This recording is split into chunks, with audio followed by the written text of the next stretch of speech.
Olá pessoal, tudo bem? A resenha de hoje é sobre o livro 50 Grandes Mestres da Psicologia e o autor é Tom Butler Bowden. Esse livro aqui nada mais é do que uma coletânea de resenhas de livros de psicologia que o autor gostou e resolveu recomendar para as pessoas.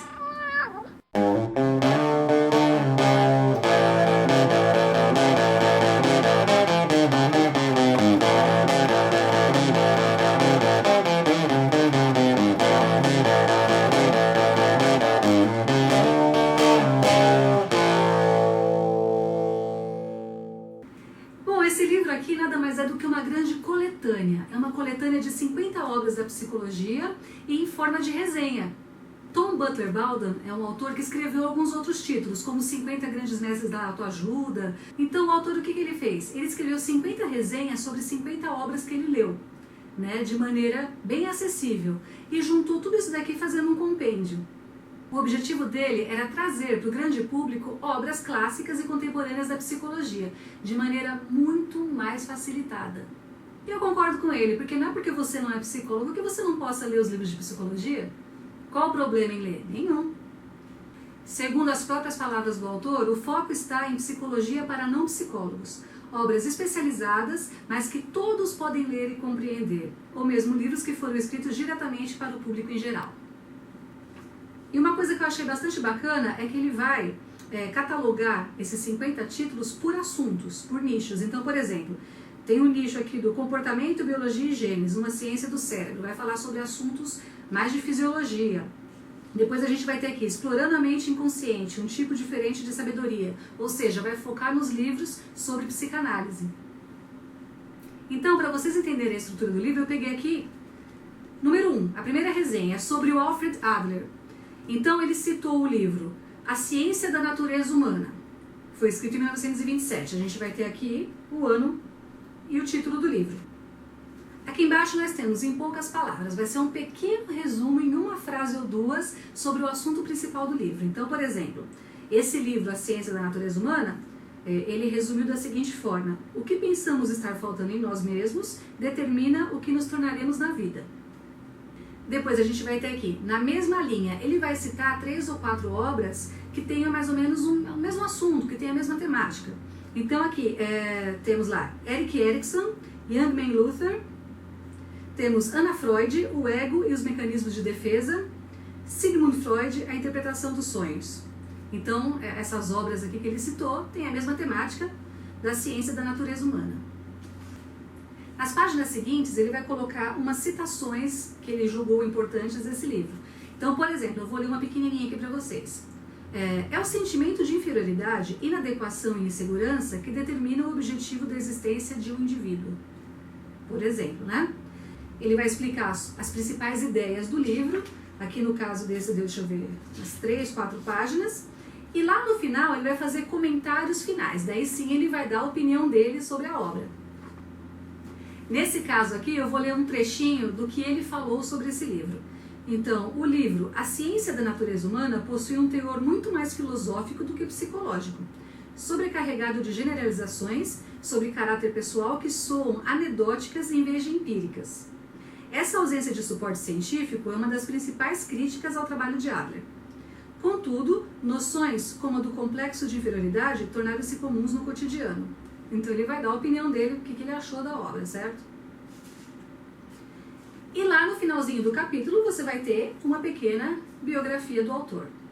Eu achei esse livro aqui bem estruturado, ficou bem interessante porque em 3, 4 páginas ele dá uma resenha, um apanhado geral sobre as obras que te faz se interessar em ler o livro, que nem a gente faz aqui, né? Eu falo sobre as obras, quem sabe você aí se interessa em ler aquele livro, né? Então essa é a ideia, é instigar a curiosidade dos outros.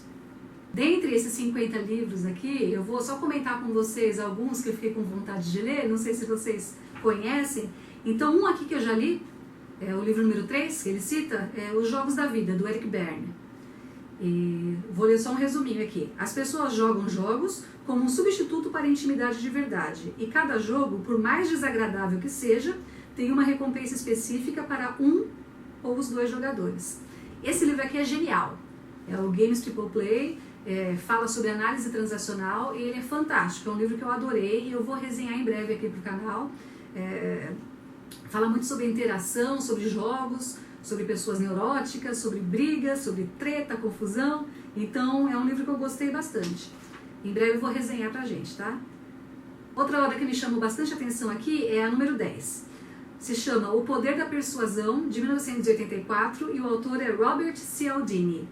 Então, saiba as técnicas de influência psicológica e evite se tornar vítima delas. Olha que interessante, esse eu quero comprar. O livro de número 12 aqui que ele citou é do Albert Ellis e Robert A. Harper. É de 1961 e se chama A Guide to Rational Living. Então, é um guia para viver racionalmente, né? Ele não tem em português, só tem em inglês.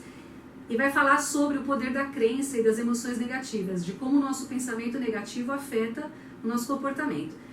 Como esse livro foi lançado em 1961, eu acredito que nessa época a terapia cognitivo-comportamental estava ainda no comecinho, então não era uma coisa tão óbvia que os nossos pensamentos automáticos, as crenças influem no comportamento. Hoje em dia é uma coisa já provada e todo mundo sabe disso. Mas eu gostaria muito de ler esse livro, mesmo assim, para ver como seria viver racionalmente de acordo com os autores aqui. O de número 16 me chamou a atenção também, se chama Chantagem Emocional, de 1997, é Susan Forward, que vai falar, eu gostei muito do resuminho. Nós mantemos nossa integridade apenas ao resistirmos ao comportamento controlador das outras pessoas. Olha só. Um clássico que eu quero muito ler é o da Anna Freud, de 1936, O Ego e os Mecanismos de Defesa. Esse daqui é a literatura básica de psicanálise, eu não li ainda, quero muito ler. E eu acho os mecanismos de defesa uma coisa genial dentro da psicanálise, realmente existem e acontecem, e eu faço vários, e eu quero muito ler esse livro. O livro de número 27 é do Eric Hoffer, de 1951, e se chama Fanatismo e Movimentos de Massa. Olha que resumo bonito. As pessoas se permitem ser levadas por grandes causas para que sejam libertadas da responsabilidade por suas vidas e para escapar da banalidade ou do sofrimento do presente. Olha que atual isso, gente. Isso aqui é muito atual, fala sério. E para terminar, eu quero citar o livro número 42 aqui, que é do Carl Rogers, de 1961. Chama-se Tornar-se Pessoa. Esse livro aqui é a base da psicologia humanista. Me foi recomendado por muita gente já. Eu estou enrolando para comprar e para ler esse livro, mas eu quero muito ler porque me falaram que é um livro sensacional. E olha que bonitinho o resumo. Uma relação ou interação genuína é aquela em que você fica confortável para ser você mesmo e na qual a outra pessoa claramente enxerga seu potencial. Esse livro aqui é um livro de leitura fácil, um livro gostoso, é um livro que excita a nossa curiosidade para ler outros livros. É um livro de resenha bem simples, gostei bastante, valeu a pena o investimento. E eu recomendo, se você quiser ampliar os seus conhecimentos dentro do campo da psicologia, que é tão imenso, tão vasto, esse livro aqui é uma boa ajuda. E só para comentar, se você gosta de psicologia e gosta dessas coisas, de autores que escrevem sobre o tema, da linha do tempo da psicologia, eu já fiz uma resenha sobre o livro da psicologia, que é um livro muito bom. Dá uma olhadinha aqui na caixa de informações que você vai achar o link. É isso aí, pessoal, essa foi a resenha de hoje. Se você gostou, não se esqueça de dar o seu joinha, inscreva-se em nosso canal para não perder as novidades, compartilhe esse vídeo com os seus amigos, e é isso. Um beijo e até o próximo vídeo. Tchau!